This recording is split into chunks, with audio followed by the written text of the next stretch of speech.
what is acceptable rank I can mention? Till what rank could I take the chance of mentioning it in on the resume? I believe top 5% of a class, I am using the word percent because it's also a function of the size of the class, is a very good performance. But I don't think you need to be very critical if you're not in the 5%, in the top 10%. Nothing wrong in mentioning that. But beyond that, I don't think it's a good idea, because then you are highlighting the fact that you're only a mediocre student. And there's no reason for you to highlight that. So top 10% at the match, at a stretch that is.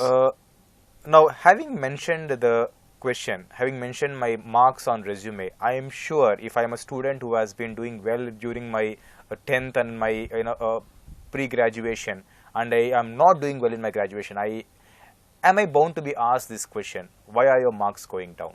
Oh yes, that goes without saying. So then, I mean, one of the greatest concern and one of the questions students keep on asking me, coming and sharing with me in person, sir, my marks have gone down. So how am I going to guard myself against all these questions?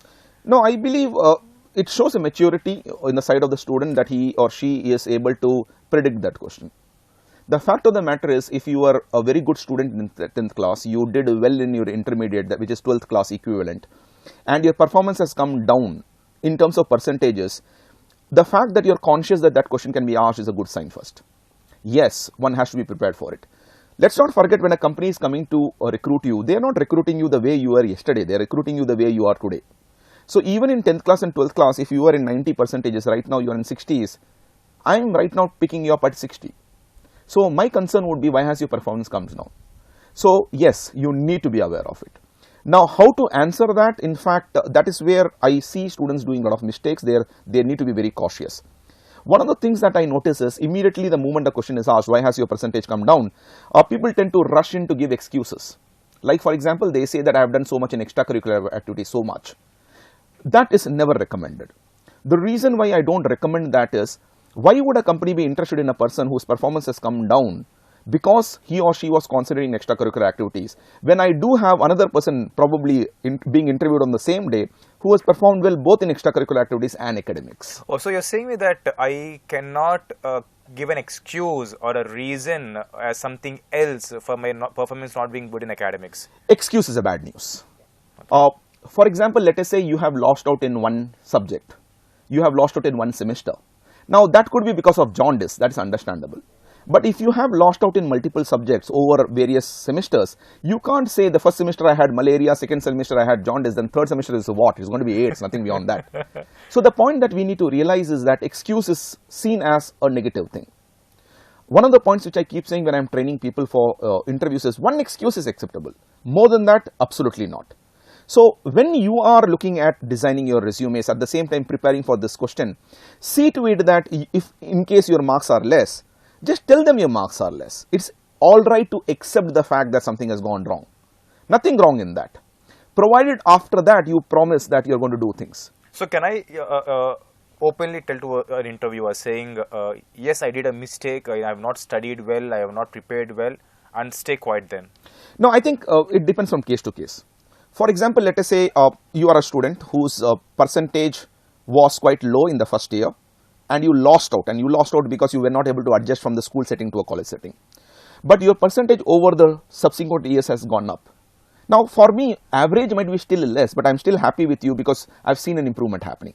So if I see that improvement is happening, and then you make a promise that next year you're going to do much better, or after joining me you are going to do better, I'm going to be believing you, because over the years your performance has gone up.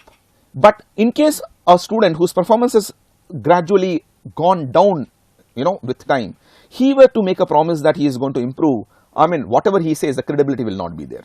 So how does such kind of a student whose academics during graduation has gone down should be answering this kind of a question, or what should they prepare anticipating this kind of a question?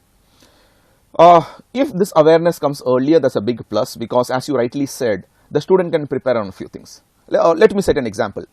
Let us say I have had good academics both in 10th class and intermediate, and I have lost out in engineering, and I know the fact that I have lost out. So the best strategy right now would be that I acknowledge that when I go for the interview, but at the same time prove to the company that I am good in certain areas. For example, the company, let's say, is TCS, an IT based company. So if I can upskill myself in languages of C and C++. In fact, if I can take some course which was not there as a part of my curriculum and then tell the company that, look, I have learnt on my own and I'm good at that, there's a very good chance that companies will probably ask me certain questions, and if I'm able to convince them there again, then the company is going to find me reliable enough. So I don't think we need to penalize ourselves too much if our academics has been bad. Yes, I mean, the best case scenario had been that it had not been bad, but that's past. So right now, looking forward, the only solution that you have is he or she works hard to improve their technical knowledge in that area which company would love to have, and then go ahead and say that, look, I messed up my engineering, but I'm good at this area, and then prove the fact that he or she is good at that area. Company would still forgive that mistake of earlier. I mean, thanks for that clarification, Mr. Abdullah. There are a few more questions, in fact, I would like to ask you on the resume design. One of the questions students have constantly been asking, in fact, I believe this has been asked in my recent visit to MLRIT. The question was, I am a mechanical engineer. I did a paper presentation in mechanical engineering and I did a project in mechanical engineering, but I am sitting for a Tech Mahindra campus placements. How do I present my mechanical engineering paper or the project in front of an IT company? Should I be presenting it or not, first of all? If I am presenting it, how could I even impress upon them something which is not even relevant to their nature of work?